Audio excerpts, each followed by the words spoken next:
My friend, you might have heard me speak before about this thing, this event, this ceremony that is called auto mourn. You might have heard of this before. You might have heard of me mention this thing called auto mourn. An auto mourn is, not to be cruel, but it is sometimes a kind of a choreographed, dare I say, feigned, collective, almost like a mosh pit scrum reaction to the death of somebody. And I'm not trying to minimize it, but sometimes people will say, for example, no words. I can't. Each person trying sometimes, ostensibly, not always, but ostensibly to write, to be even more excessive in the expressions of grief that one feels. And it's, I see what you've done. No words was a big, no words. I can't breathe. I can't think, oh no, oh God. Okay, fine. I think Twitter in particular is a wonderful thing where people can just acknowledge it.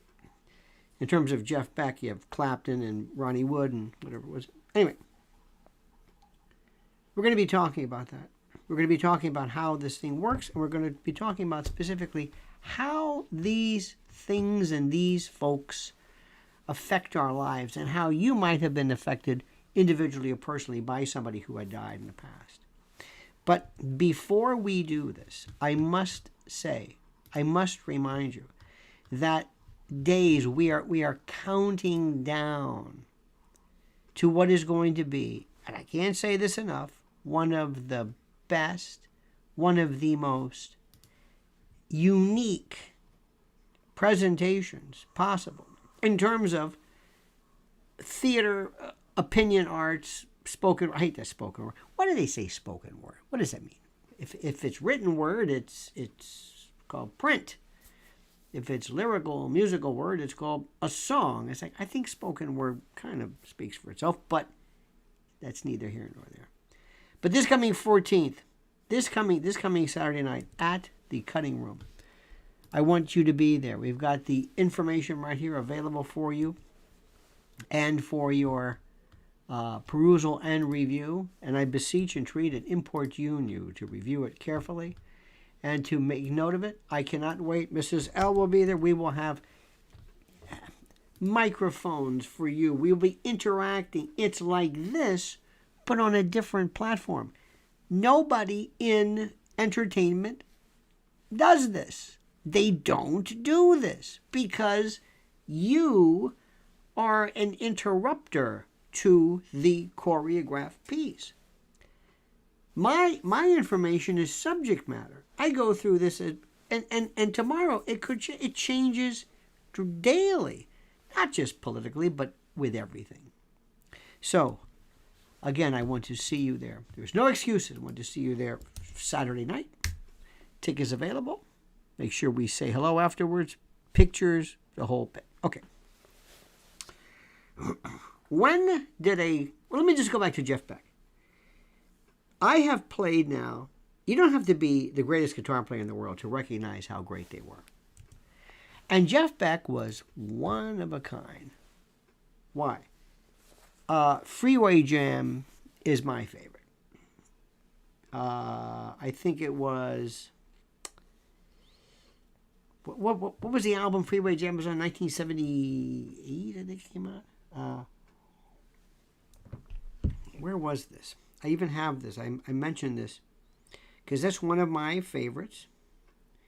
And the album is... I can't believe I don't remember this. You might remember it. It is... I got it right here. It is... Oh, here we go. Oh, yes. This is from Blow by Blow. One of the things that he did, which was so unique, is guitar player. Now let's just talk electric, because we're not talking jazz. We're not talking Barney Kessel and Joe Pass and all that stuff. Wes Montgomery. And there are people in jazz guitar that you know are monsters.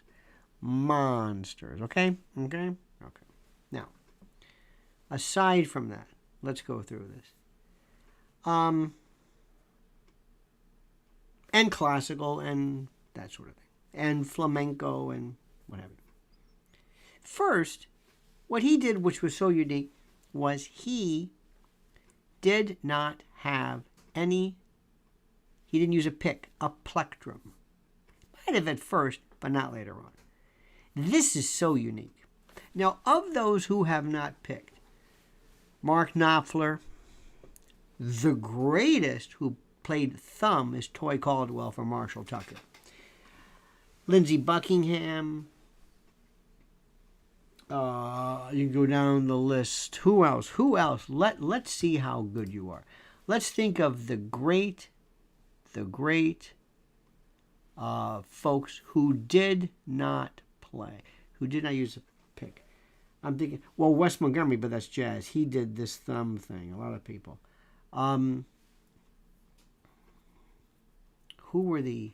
I used to know so many more. He was good. Knopfler. Come on, think of something. Toy Caldwell with the thumb was the greatest. My mind is blank. I've been up very early. I'm going through this stuff. Anyway. John Mayer doesn't play. John Mayer plays with a pick. No. I'm talking about people who do not use a pick. People who use thumb or fingers or whatever it was. They're very, very, very, very few. Anyway, that's number one. Number two, I think he was more... Derek Trucks, thank you. See, Paco de Lucia, again, that is classical, flamenco, nylon string. Of course, bossa nova. Of course, Gilberto, Jobim. Yes, yes. Talking about rock, electric, bronze. Okay? Lindsey Buckingham. Mayer, I've got to be honest with you, I still like that No Such Thing or whatever. I still think it's the best song he's ever done. And John Mayer, by the way, is much better than anybody will ever give him credit for. It's just sometimes I think his personal life kind of throws people off. But in any event, the women he's had, Tal Wilkenfeld, his bass player, who is incredible. The other woman I was watching last night, drummers. He has more great women. Yes, Mark Knopfler, Dire Straits. That's who we were mentioning before. Robbie Krieger. Now, I one time got into a big argument, and this is very easy to do, with Don Imus. I think one of the worst guitar players who does lead, who when he would do it, I would cringe. Part of my soul would die. Is Willie Nelson. People just, oh my God. And he went, and he didn't know what he was talking about. His style, please. Stop. But what was the person whose death absolutely made you, where you lost it? My favorite, for reasons that I may not be able to explain to you, on January 23rd, 1978, I was 19 years old, not even 20. Terry Kath. He died at 31. And it absolutely, I couldn't believe it. I saw Chicago, when I was growing up, was my Beatles. That was my Beatles. That was my... you have no idea. I saw them so many times. I saw Steely Dan open for them. This was when we had concerts. Steely Dan, Tampa Stadium, opened for Chicago. I saw this. They had baseball uniforms on. They had Steely Dan on the baseball uniform, on the uniforms. They were just... And whenever you talk about guitar players who were great, the level of proficiency today is so expansive. There are so many people who are just from thrash and shredding and this to Carlos Santana is in a league of his own because he's more balletic. He's not an acrobat. Jeff Beck came out with just a style, and he played it so differently. So that's the part that who has something who plays in a way nobody else does. Nick Drake, I know it's not electric. I can hear him and know immediately it's him. I can hear him. When Stephen Stills used to play this is acoustic, this is a different story. Stephen Stills again too. I don't think he was the greatest electric guitar player, but his guitar innovation, like nobody's business. But I think he said Beck had bacterial meningitis. You know what's going to happen very soon? There's going to come a time, a year, when we're going to lose all of them from Clapton on. This swath of people that created this movement. And we can go on and on. There are guitar players that still kill me. Johnny Highland, the Chicken Pickers. Let me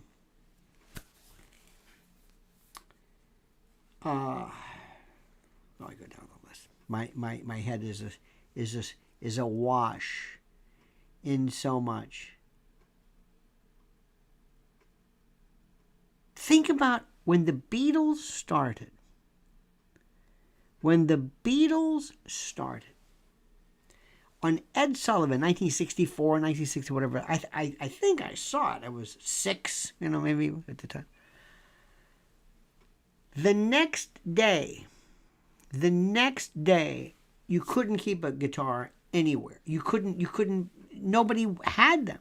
It changed everything. And the Beatles also told people, you can write your songs. I know it sounds like, what? You can write your songs. You can write your own songs. Same for the Stones. Overnight. And the British folks, it was Lonnie Donegan, skiffle that they brought over. This is the thing, this is the stuff that if you look at the history of this and how these people, how people came along and this is the part that I think is the most interesting. They came along and they changed everything almost inadvertently. It exploded. I don't think anybody, try explaining this. Every now and then I'll run into somebody, a younger person, 30 or under, and I'm saying stuff, and I'm from another planet. I don't even think they understand who's really a great guitar player today. The best thing about YouTube, we're realizing the proliferation of grace, including the proliferation of women. There are women who are just Billy Strings. Billy Strings is today he is the premier bluegrass flat picker. He's the guy. Before that, it was Tony Rice. Before that, Vince Gill, also great chicken picking. Before that, it was Ricky Skaggs. Not guitar so much, even though he's a great guitar player. Billy Strings, Molly Tuttle, they're in that direction. Dustin Abaggy, they're great. James Burton played in a style, by the way. It was very interesting, but it was considered incredible at the time. But today it would be, it's interesting. I'm going to say something to you that people are not going to care for, but I'm going to say it nonetheless. There are people who were great then or great now. I mentioned Jerry Reed in that particular show. Johnny Highland. There are people. Danny Gatton. Oh my God. John Jorgensen from the Helicasters. There are people who are great, and then there are the Usain Bolts who are great. And here's the thing. It's not necessarily their speed. Sometimes they're great because of when they come along. Keith Richards is not a great guitar player, but his riffs, the sound, the texture of his music is unbelievable. I can't possibly put that into any better perspective than this. What he did, satisfaction. Can't you hear me knocking? The weird, and this is going back. Charlie Watts in this weird syncopation. Did you ever hear Charlie Watts all of a sudden just come in with a rhythm? It's like later on, it's incredible, beyond incredible, beyond incredible. I was watching yesterday there's so many great guitar players. There's so many. Years ago, this was interesting. I did a talk radio show, and the topic was why aren't there more great female guitar players? Why aren't there great female? Well, this is before YouTube. Now, dear God, there's so many. And I remember the time we would go through this ridiculous way of thinking. We'd say, well, maybe it's because lead guitar is such a masculine endeavor. Maybe it's because it's so abrasive and aggressive and you need them. Nonsense. Absolutely nonsense. They're unbelievable. But whenever there's a woman in a group, it's always like some kind of a novelty. It's like, no. And Jeff Beck was smart enough to realize what was going on. You know who was a really interesting guitar player? Still is. Joni Mitchell. All kinds of tunings. The tunings are wild. These wild tunings she did, just where you put one finger for the whole note. Nick Drake tunings are out of this world. They're just, I don't even know. Tunings allowed people to play in ways that, and it's more acoustic, I think, than electric. You don't really, I guess it's true. Look at what Richard said. He took off the sixth string, the E string, the low E string. He just got rid of it. The innovation is something, but the guitar has been so important. We have air guitar. Did you ever hear of air trumpet? Did you ever hear of air trumpet? I don't think so. Air drums? Maybe.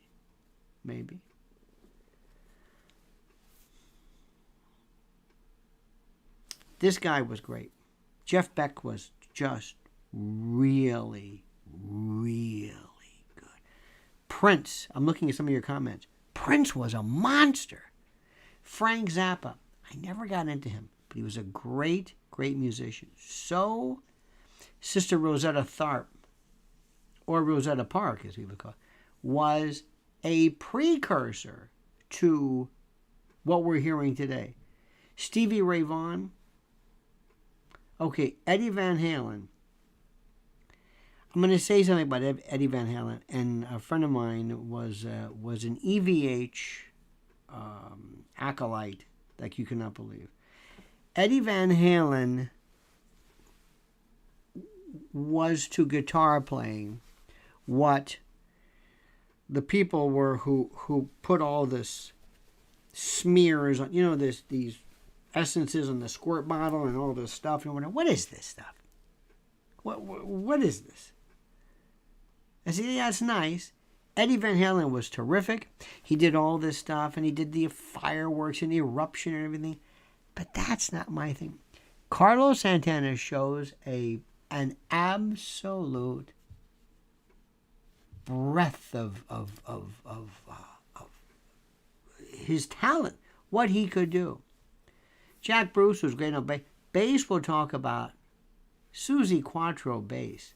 Seriously? Interesting, good. Les Paul was a monster.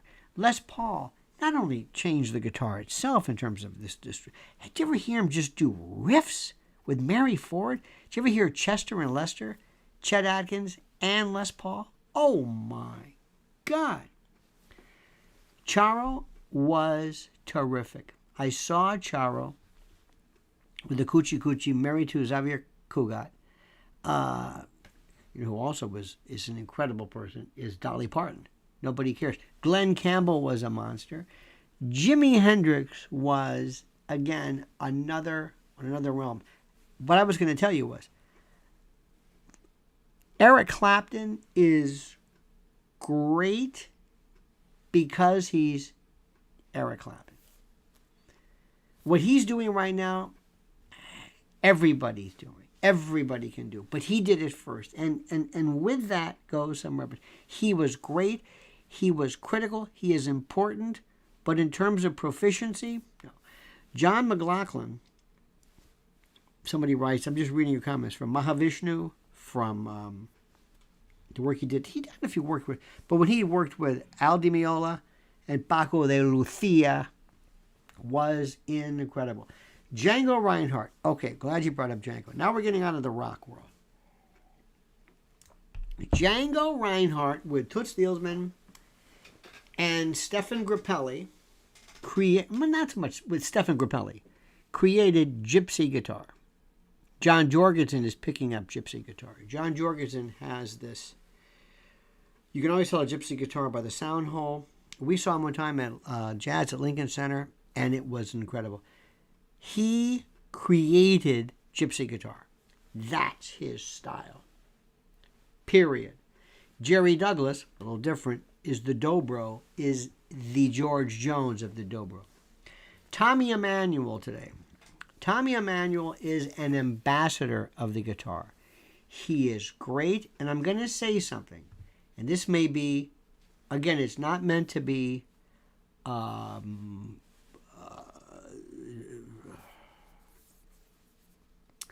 not disputational, not meant to be irreverent, but I'm looking for people with great talent but soul, who have a touch, a feeling. Anybody who comes across and says, I'm a great guitar player, that's it. Eric Clapton was not just a great guitar player, he was a great musician and a singer, and there was a lot more to him than just that. Again, I'm not in any way trying to do this. Richie Blackmore, very good, but not great, but not that. Jimmy Page was great, not a great guitar player, but innovative, critical, historically relevant. Let me tell you, you're going to laugh. Garth Brooks may not be the greatest country singer, but he was critical. Kenny G was critical because he introduced so many people to jazz. Andrea Bocelli, nobody in opera thinks he is really that great compared to the others, but he brought people to it. So again, these are categories, in my humble opinion. They're great. They're wonderful. Here's one, a guy who is not the best. Sting. Sting is so fundamental. You ever see him play bass? It's like he doesn't move his fingers. I don't know where the noise is coming from. But he's a singer. He's a musician. He shows a range, but it's okay. Yngwie Malmsteen. You know, I got to tell you something. Very frankly, speed, thrash, all that, that's okay. I mean, that's okay. It's good. Don't get me wrong. It's good. I'm not trying to take away from it. But do you know how many people can do this? Watch this. Just watch people. You see, a great guitar player is just like a great painter. If you sat next to Norman Rockwell, when he was painting, you said, okay, Norman said, all right, let's start. I'll do something and you do something. He draws a circle, you draw a circle, he starts doing this. He'd lose you immediately. Now, Jackson Pollock, you can drip. Sorry. Picasso, you might be able to even do that. Dali, no. So it's not just so much that they're great, but can they do something that only they can do? That's a different story.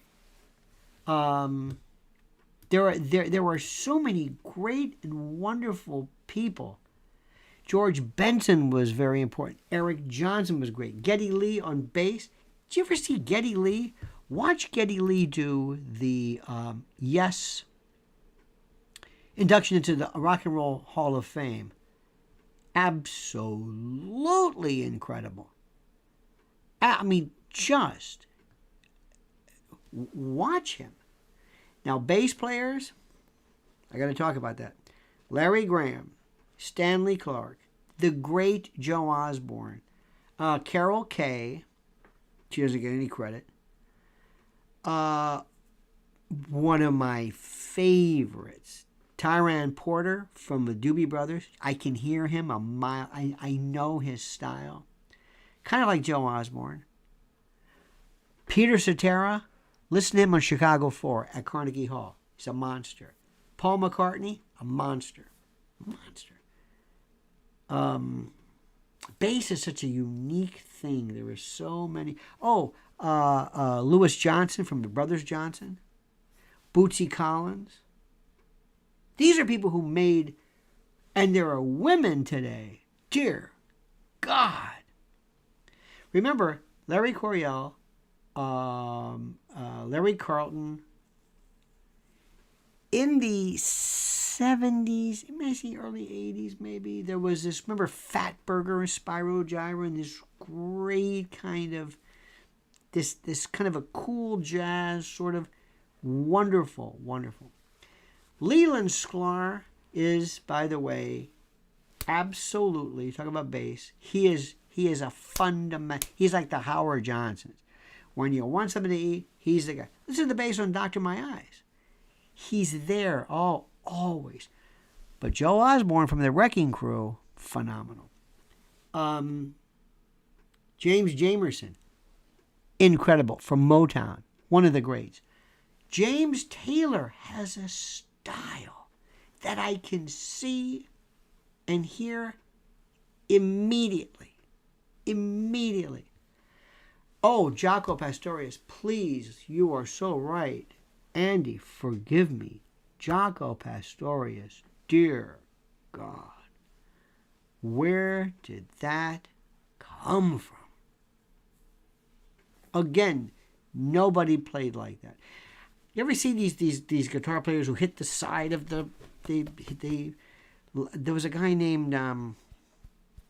oh God, what was his name? He started to play up the neck. I'm trying to remember his name. I saw him one time.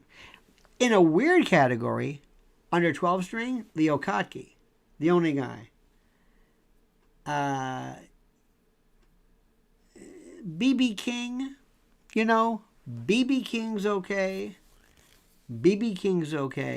But Buddy Guy, much better.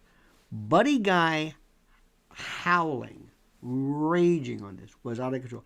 B.B. King was very productive. He just kind of didn't do a whole heck of a lot for me.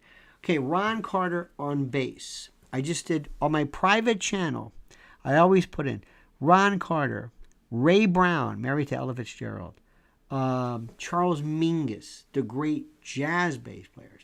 Now, going back before, you mentioned Django Reinhardt. I'm going to say to you, Wes Montgomery created that sound. You hear, they go, that's Wes Montgomery. The octaves, the ninths, those beautiful minor, Wes Montgomery. He did it. He created that sound. Listen to Cafe Reggio's on the Shaft album. Oh, whatever that. I forget his name. It's not Wah Wah Watson, but the Wah Wah. One of the most incredible riff songs of all time. Mentioned John Entwistle. Very unique. Marcus Miller is incredible. Mick Taylor was so good, and why he left this note, I have no idea. Now you mentioned Slide. Slide will get into a whole nother world. There's also so many great blues like Tampa Red and these old style blues players who play in a way that's almost primitive. When I grew up, the very first thing I ever heard, the very first music that I remember wasn't merely the Beatles, but my mother turned me on to. This was during the 60s. It was Sergio Mendes, Jobim, Dave Brubeck, Paul Desmond, Sarah Vaughan I was listening to when I was, because when you're a kid and your mother says, that's good, that's great, that's terrific. Jazz, and then later on, lucky for me, growing in high school, all my friends, my immediate pocket of friends, whoever was into something more unique. I remember getting into Toshiko Wakiyoshi, Lou Tabakin Big Band. We were in a Jesuit high school in 1973, listening to big band music. Why? Because it was cool. It was different. We had WQSR, Brian Auger. Anybody new. Give me somebody new. Something new. And then, even when the Chuck Mangione style came in, it's like, okay. And George Benson, yeah, okay. I'll stick with the George Benson. He's okay. Yeah, he's good. But that's not really what I wanted to. That's not. Now, my buddies, a guy I love, I got to tell you this story. You've heard of Cannonball Adderley. Julian Cannonball Adderley was God. The Cannonball Adderley Sergio Mendes album was one my mother, we had to special order it. He was born in Tampa. His brother, Nat Adderley, and I became the best of friends. The best. Nat was the greatest jazz personality.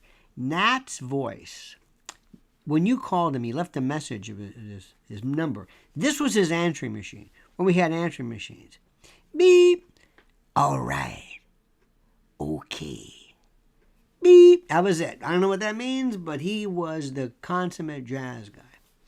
So I had him on my show one time. And he says, how do you know which calls to take?